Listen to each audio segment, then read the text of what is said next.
Hi, and welcome to another video. Today we've got an extra special subject that I've wanted to make a video with for a while. Deltarune Fakemon. I kept putting this off because it felt like such an undertaking, as well as being something I wanted to do my best for. But now the time has finally arrived. I'm going to be making Pokemon based on the main fun gang in this video, but I'm working on a part 2 with other characters, so stay tuned for that. Without further ado, here is my Deltarune Mon. Our first Fakemon is based on Kris in the Light World. I'm going to be showing these designs in more or less the same order I drew them, and Kris was kind of intimidating to start with. I wanted to base most of the design on the theme of them being possessed, since I thought that out of everything they have going on, that would be the strongest concept for a Pokemon. My concern was that they would either end up looking too human or not recognizable as Kris at all. So I did some little sketches in a notebook just to get my thoughts down, and then I refined those ideas digitally. I found that with my humanoid Fakemon designs, it really helps me to break down the character's features into simple shapes before I start adding embellishments. For Kris, I ended up basing some of their body shape off of a pawn chest piece, such as the ring around their neck. I know Pawniard already has the pawn inspiration covered, and chest theory probably isn't real, but I like the imagery.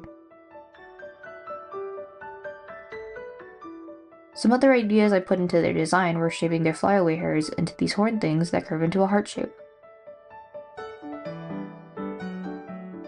Anyway, I really like Kris as a character, and I thought it was kind of a shame that I couldn't represent their mischievous personality with this design. But I feel like that's a trade-off I sometimes have to make with these kinds of Fakemon, where they become less multifaceted to make them more coherent as Pokemon designs. Maybe I could have done something if I had a prevo for them as well, but I had already decided to just do a light and dark world form, so I honestly didn't feel like making more iterations. And with that, let's see this Pokemon's light world form. This is Kadagger, the cage Pokemon. Kadagger is from Cadaver and Dagger. It is a ghost type. Kadagger's strange actions are seemingly caused by a supernatural force within its body. This Pokemon has a penchant for sharp objects. I based the shiny off of Kris's colors when they make the Dark Fountain at the end of Chapter 2, which is actually just a lighting thing instead of a real palette change. I thought about giving them a vessel-inspired palette, but I don't know, I didn't really like how it looked. Here's my sketch from earlier, and you can tell me if I was wrong, and it actually just looked fine. Okay, now for the Dark World form. So I knew right away that I wanted to give them a cage somewhere on their body to keep the soul in. This was definitely inspired by a bunch of fanart I've seen where the ribcage is literally a cage. It is a very cool visual in my opinion. The rest of the design was pretty much just adding their armor and outfit on, but in a way so that it looks like it's more merged with their body.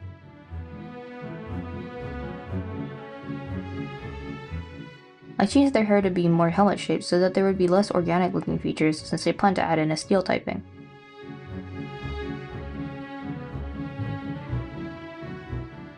I also wanted to bring in some influence from the Roaring Knight since they're in cahoots, but it's mostly in the shape of their arms and legs to keep it subtle.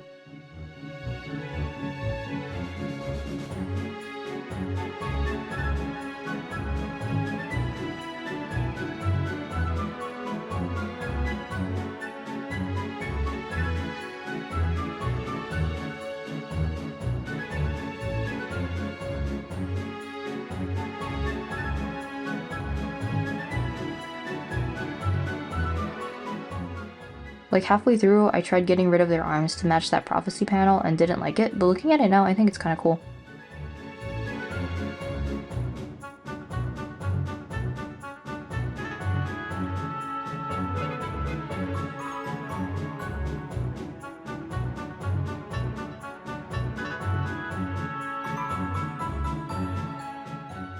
Here's Dark World Kadagger.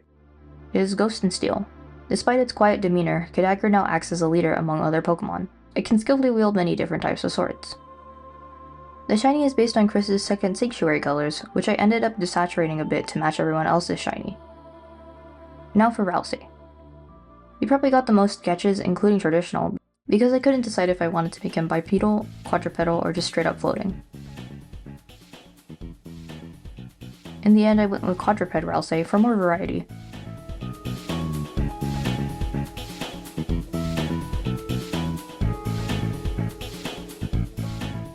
I think these beginning sketches were pretty cute, but I felt like they were a little too young looking, like in a way that he would stand out too much between the Kris and Susie Fakemon.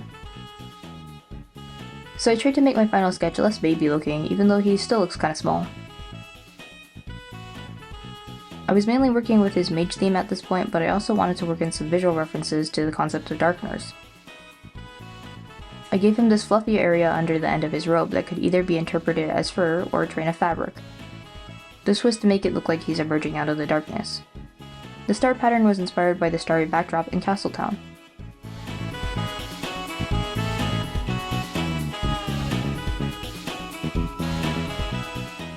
Okay, here's the final design.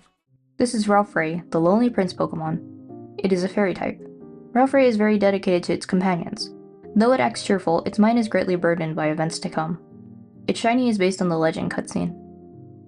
Now you might be asking, what's that in the corner? Well, I felt bad for not incorporating any of his Chapter 1 design, so I made a preview for him. This is Soothsay, from Soothsayer and Ralsei.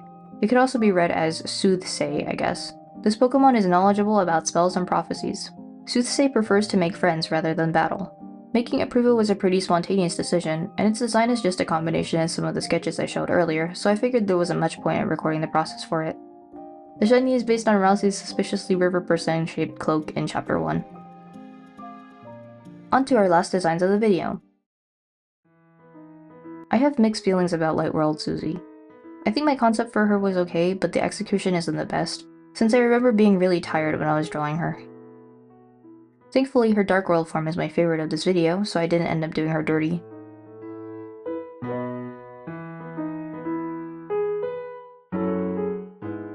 One problem I was having was that I wanted to hint at her outfit without just drawing it.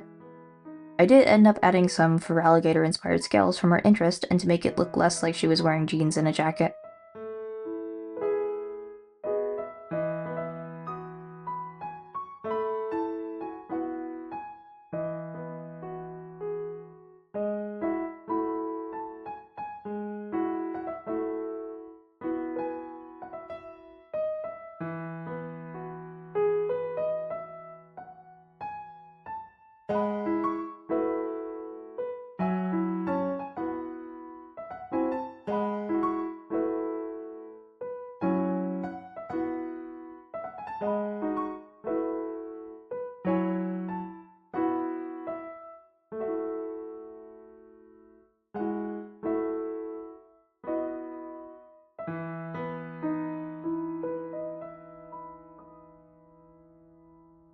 This is Light World form Suziel, the Hopecross Pokemon. It's a Dark type. From Susie, Zeal, and Heal, as in the wrestling term for a villain. Or it could be Heal as in healing. Yeah, I felt pretty smart when I remembered homophones exist. Suziel is often unfairly judged because of its intimidating appearance. It will try to frighten those it dislikes until they run away. I thought about making it a fighting type, but I thought it would be better thematically if it was dark, since that's the type associated with more stereotypically mean or evil Pokemon. The shiny is based on the Susiezilla outfit, and the colors also make me think of the Halloween art Temmie did where Susie's dressed as Frankenstein's monster. Now last but not least, Dark World Susie.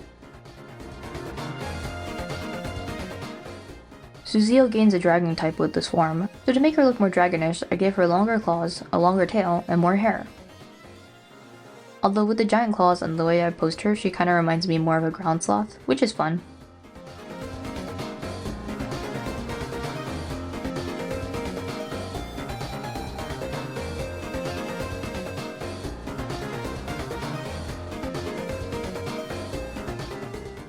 I wasn't sure if I wanted to give her an actual axe, so I put some axe blades on her arms instead.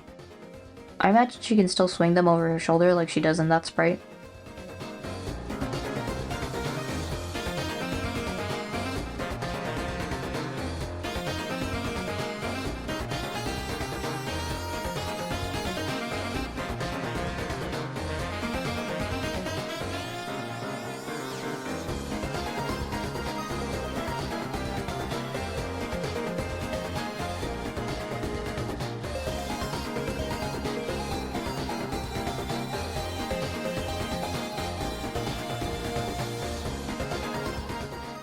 My one complaint with this design is that I wish I had found a way to keep her spiked bracelets like I drew in the sketch.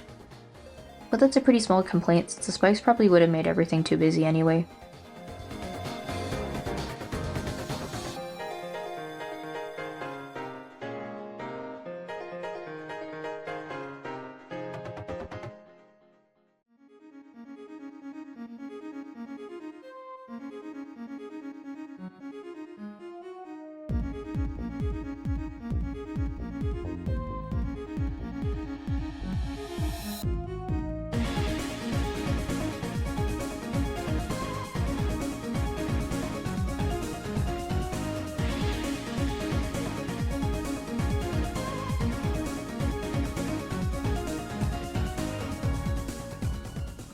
Here's the Dark World form.